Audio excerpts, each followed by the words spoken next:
La Sociedad Española de Radiodifusión presenta... Ser... ¡Viva la radio! Podcast. Siempre. Las 8 de hoy por hoy en Ser Podcast. Hola, muy buenos días. Se aceleran los tiempos en la política, si es que alguna vez estuvieron desacelerados. Esta vez son fechas límite las que obligan a la negociación y al entendimiento, o a que otra vez los acuerdos salten por los aires con las consabidas consecuencias políticas. Las dos fechas son el final de mes, hoy estamos a 17 de junio, recuerden, cuando expira el ultimátum que Pedro Sánchez dio al Partido Popular para acordar la renovación del Consejo General del Poder Judicial y la que quiera poner el presidente del Parlament de Catalunya para la investidura del nuevo presidente del Govern de la Generalitat. Sobre la renovación del Poder Judicial, hasta Europa, reclamada para una nueva mediación, ha dicho algo así como: no me hagan perder tiempo, cuéntenme cuáles pueden ser los términos del acuerdo y luego hablamos. Parece que en el PP sigue el eterno debate interno sobre qué hacer. Después de haber tensado tanto la cuerda, un pacto ahora les puede parecer a algunos una cesión a un gobierno al que no se le da ni agua. Ya se rozó el pacto una vez, recuerdan, pero la presión de la parte más beligerante con el Ejecutivo, tanto política como mediática y judicial, hizo que fracasara a última hora. La pregunta es: ¿qué aliciente hay ahora para que las cosas sean diferentes? Y sobre las negociaciones en Cataluña, todo el mundo mira a Esquerra. En sus manos está la posibilidad de convertir al ganador de las elecciones, que fueron el 12 de mayo, Salvador Illa, en nuevo presidente de la Generalitat. De momento, los republicanos están en la fase de dejarse querer por todo el mundo. Tampoco Puigdemont, recuerden, renuncia a su investidura, matemáticamente imposible. Su máxima dirigente de Esquerra, ahora mismo, Marta Rovira, pide tiempo y alguna concesión que permitiera vender el acuerdo en caso de alcanzarlo. Y entra en escena lo que ya todos, incluido el presidente del gobierno, llama financiación singular de Cataluña. PSC y Esquerra están en fase de cortejo, con un tercero en discordia que condiciona y mucho el emparejamiento. De la capacidad de entendimiento de ellos dos, siendo capaces de aislarse del ruido externo, dependerá que pueda haber gobierno en Cataluña y se aleje el fantasma de unas nuevas e inasumibles elecciones. Si no, habrá sido otra vez una inmensa pérdida de tiempo. Àngels Barceló. Ser Podcast. Pues por ahí precisamente empezamos, porque el calendario ha hecho que la política se lance esta semana a intentar deshacer sus propios nudos. En cuestión de horas, en el mundo hemos vivido una cumbre de paz por la guerra de Ucrania, intento llamado a repetirse. Europa se sentará a negociar hoy los equilibrios para elegir sus altos cargos, y aquí en España todo se desencadena a partir de esta declaración de intenciones. Es compatible mejorar el sistema de financiación autonómica desde el plano multilateral y al mismo tiempo articular una financiación singular para un territorio tan importante como es Cataluña. La estrategia de normalización y de estabilización de la situación política en Cataluña, los indultos y también la amnistía no hubieran sido posibles sin el protagonismo de Esquerra Republicana. Dijo ayer esto el presidente del gobierno en La Vanguardia y regresó con fuerza al plazo que avanzaba sin resolver los números. ¿Quién apoyará a quién en Cataluña? ¿Quién será presidente? Sergio Soto, buenos días. ¿Qué tal, Ángels? Buenos días. La expresión fue financiación singular, y ese adjetivo singular, que antes el PSOE empleaba como sustantivo las singularidades de Cataluña, mostró lo que parece conceder a Esquerra una pista de aterrizaje para una negociación. Esquerra, que les contábamos la semana pasada, enfrenta cierta resistencia interna entre parte de su militancia a entenderse con el PSC, pero que ahora ve cómo Sánchez se aproxima a su discurso para ganar su posible e imprescindible apoyo a Salvador Illa. Guillermo Lerma, buenos días. ¿Qué tal? Buenos días, Ángels. Esa expresión de Sánchez y la idea de conceder a Cataluña una forma de financiación distinta aparecen ahora como novedosas, pero en Moncloa remiten al acuerdo que ya habían firmado con Esquerra, porque este escenario ya estaba contemplado en ese acuerdo, dicen. Sí, está escrito, es lo que responden en el gobierno cuando se pregunta por esa financiación singular de la que ya habla también el presidente. Remiten así al acuerdo de 14 páginas firmado por Félix Bolaños y Oriol Junqueras en noviembre, donde ya se habla de cuestiones singulares en materia de financiación, es decir, más recursos para sufragar servicios concretos cuya gestión está transferida a esa comunidad, por ejemplo, los Mossos, la competencia de prisiones o la investigación científica y técnica. Ese es el marco en el que se quiere mover por ahora la Moncloa, donde descartan un cupo o un concierto a la catalana. Insisten en que la financiación singular sería siempre extensible al resto de comunidades autónomas, donde miran atentamente a una posible negociación bilateral que levanta reticencias. Tanto Paje como Barbón, Castilla-La Mancha y Asturias observan atentamente. Y no cuela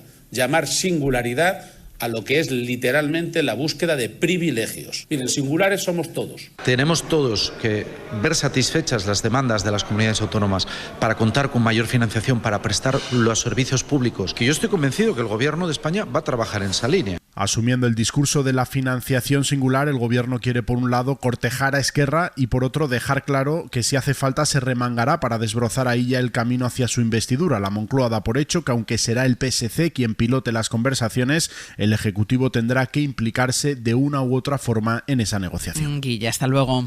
Hasta luego. Bueno, pues sí hay recelos dentro del PSOE, los escuchábamos. Fuera más. Carmen Fúnez, PP. Ahora lo que pretende Sánchez es que la fiesta del independentismo la paguemos todos los españoles con una financiación que privilegia a unos perjudicando a la mayoría. Con críticas o sin ellas, como les digo, el calendario avanza, tan es así que de hecho mañana empieza su ronda de consultas el presidente del Parlament, Josep Rull, de ahí tiene que salir un encargo para la investidura y el escenario es lo suficientemente abierto. Radio Barcelona, Sergi López, buen día. ¿Qué tal? Buen día. Abierto como para que todos quieren marcar sus tiempos. Esquerra no quiere todavía dar por cerrado su apoyo a ella.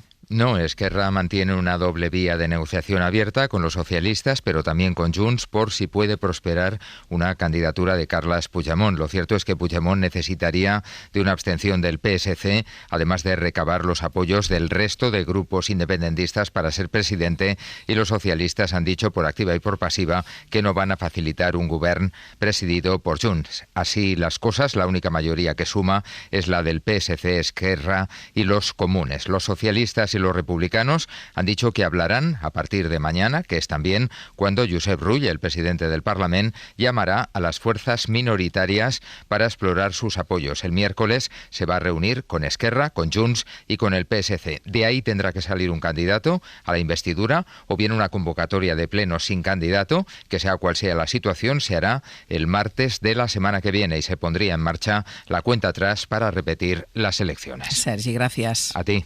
Por cierto que hoy el Tribunal Constitucional tiene que decidir si admite a trámite el recurso del PP sobre el voto delegado de Carles Puigdemont y Lluís Puig, diputados que votaron con esa fórmula desde fuera de España y gracias a los cuales eligieron los miembros de la mesa del Parlament que preside Rull, de Junts.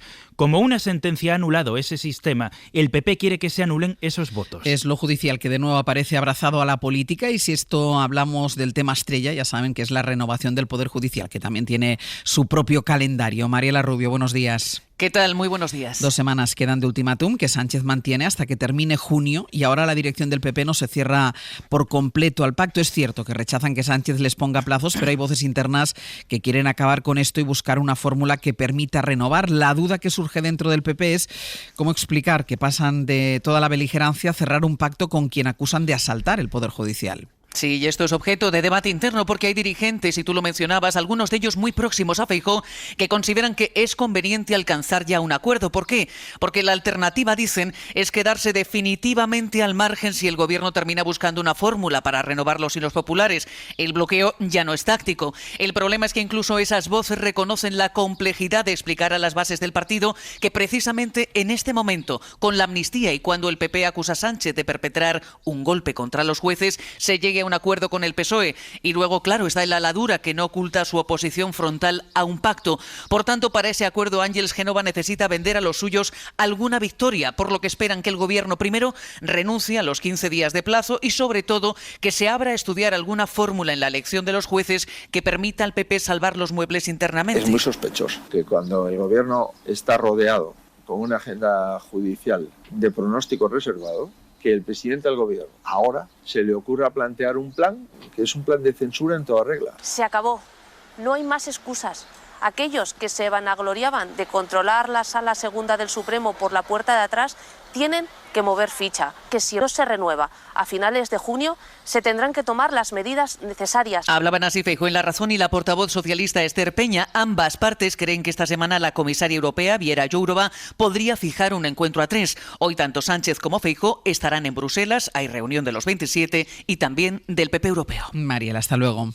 Hasta luego. Hay otro asunto de la crónica político-judicial que hace semanas que arrastra al fiscal general del Estado en su enfrentamiento con otra institución, con la Comunidad de Madrid. Ya saben que el novio de la presidenta Díaz Ayuso demandó a la Fiscalía por revelación de secretos cuando el Ministerio Público desmintió un bulo de su jefe de gabinete. El último responsable del desmentido, así lo dijo él, fue el fiscal general del Estado, que tiene claro que no va a abandonar. Ni siquiera si el Supremo le investiga, le imputa por estos hechos. Miguel Ángel Campos. El fiscal general no se plantea dimitir por la querella del novio de Ayuso, ni si el Supremo la admite a trámite cuando el Tribunal Superior de Madrid le dé traslado, ni en el hipotético caso de que una vez dado ese paso, el Supremo acabe imputándole por revelación de secretos, según revelan a la SER fuentes de su entorno directo. El motivo es que el fiscal general está convencido de que en ningún momento violó la ley al ordenar la publicación de la nota de prensa que desmontó el bulo del entorno de Ayuso de que había sido la Fiscalía la que había ofrecido un acuerdo de conformidad a la pareja de la presidenta cuando sucedió justo lo contrario. También defiende que no reveló secreto alguno porque ese secreto, la existencia de conversaciones por un acuerdo de conformidad, ya había sido revelado por el entorno de Ayuso. El fiscal general, según las mismas fuentes, lo volvería a hacer para proteger el derecho a una información veraz y la honorabilidad de sus fiscales, únicos imputados en la causa cuando el entorno de Ayuso fue el que filtró la información de forma manipulada. El calor de verano también trae lluvias importantes por el norte, Jordi. De momento, esta tarde afectarán sobre todo Galicia, la provincia de León, el norte de la provincia de León y Asturias. Los próximos días las tormentas irán ganando protagonismo, pero como decías, calor y el calor más propio para las fechas es lo que nos espera gran parte de la semana. Ahora mismo sí que hace algo de fresco, especialmente en el interior peninsular, pero durante la tarde máximas de 30-35 grados serán lo más habitual, las más altas en el Ebro y el Guadalquivir. En Canarias algunas nubes, pero dejarán poca agua. Hoy por hoy noticias. Ser Podcast.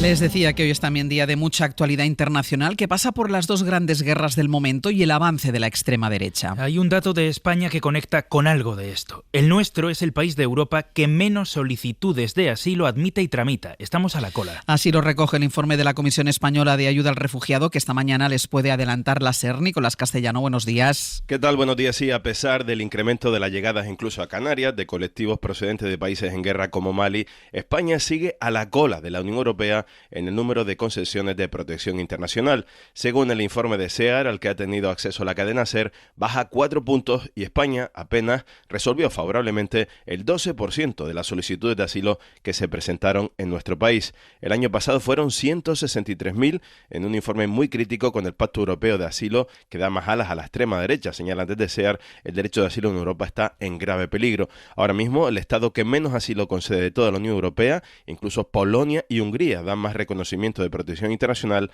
es nuestro país, España. Y también tendrá una cabida importante la situación de los gazatíes que han llegado a España después del 7 de octubre. En Oriente Próximo aumenta la tensión en la frontera norte de Israel por el fuego cruzado con Hezbollah. El portavoz del ejército hebreo, Daniel Hagari, ha acusado a la milicia libanesa de llevar el conflicto al borde de lo que podría ser una escalada más amplia. Ha dicho después de los ataques recientes en respuesta al asesinato de uno de sus comandantes. Esto mientras Netanyahu califica de inaceptables las pausas tácticas diarias de 11 horas anunciadas por su ejército en el sur de la Gaza y anuncia represalias contra los países que han reconocido el Estado palestino. Y hoy Europa empieza legislatura, las negociaciones para renovar las instituciones europeas y lo hace con la vista puesta en Francia. Kylian Mbappé contra les extrêmes, contra les idées qui divisent. Porque la posibilidad de una victoria de la ultraderecha preocupa y mucho en Bruselas. Dentro de la propia Francia son ya varios los deportistas, entre ellos su gran estrella del fútbol desde la Eurocopa, Kylian Mbappé, las que han pedido a los franceses frenar a los ultras. Ayer terminó el plazo para presentar coaliciones y en esa llamada a unirse, además de la izquierda fundida en un grupo, han reaparecido viejas figuras. Corresponsal en París, Vicenç Batalla, buenos días. Buenos días. La gran sorpresa de estas candidaturas fue la del expresidente socialista François Hollande, que concurre desde su feudo electoral del centro-sur de Francia y lo hace como un hecho consumado dentro del nuevo Frente Popular sin haber avisado antes a sus dirigentes. Simultáneamente ha habido una purga de varios diputados salientes en los insumisos de Mélenchon que ha creado malestar entre el resto de partidos de la coalición de izquierdas. Aunque el líder insumiso Jean-Luc Mélenchon aparta cualquier veleidad de imponer su personalidad en un hipotético futuro gobierno de izquierdas como se hizo hace 2 años. répète, je ne serai jamais le problème. Repito, yo no seré nunca el problema si se considera que yo no debo ser el primer ministro, no lo seré, enfatizaba Mélenchon en la televisión pública. Por su parte, el número 2 de la ultraderechista Marine Le Pen, Jordan Bardella, y habla como si tuviera a tocar convertirse en primer ministro. Sur des priorités très concrètes, le pouvoir d'achat, la sécurité, l'immigration. Me centraré en prioridades muy concretas, el poder adquisitivo, la seguridad y la inmigración, y deseo efectivamente construir un gobierno de unión nacional, afirmaba Bardella en la misma televisión. La derecha tradicional concurre con listas rivales, entre los que siguen el pacto con la ultraderecha de su presidente en rebelión, Eric Ciotti, y el resto de la dirección, que se opone y ha llegado a acuerdos puntuales con la mayoría presidencial de Macron, entre ellos no presentarse contra el primer ministro Gabriel Attal. ¿Hay más cosas en el mapa para entender el mundo? Hoy Europa negocia sus altos cargos después de unas elecciones que han confeccionado un parlamento con la ultraderecha más poderosa, pero con mayoría del resto de grupos. Esta noche una cena informal de los 27 da comienzo a una negociación delicada. Corresponsal Enrique García Pozo. Parece que hubiera cierta prisa para engrasar las piezas del puzzle comunitario, porque no es habitual, nos explican los curtidos en las negociaciones comunitarias, esta celeridad para alcanzar un consenso en torno a los 4 nombres que van a ocupar los 4 altos cargos comunitarios. Hoy los 27 se reúnen en Bruselas en una cena informal en la que se da por hecho que van a amarrar la nominación de von der Leyen. La alemana tendría hoy el 85% de los apoyos, explica una fuente popular. La situación doméstica en Francia invita a descartar un último as en la manga de Emmanuel Macron, a quien varias voces han atribuido estos días que podría intentar frenar a la alemana. Salvadas las conjeturas, en el Consejo todas las voces llevan a Antonio Costa, en la presidencia del Parlamento a la maltesa Roberta Metsola y al frente de la diplomacia comunitaria la primera ministra estonia Kaja Kallas. Los negociadores de las familias políticas tienen su primer acto esta noche y el resultado podría acelerar la votación de von der Leyen en el Parlamento a mediados de julio. Y en 10 minutos el abierto. Hoy con Antón Losada, Estefanía Molina y Berna González Jarbu. Para no perderte ningún episodio, síguenos en la aplicación o la web de la SER, Podium Podcast o tu plataforma de audio favorita.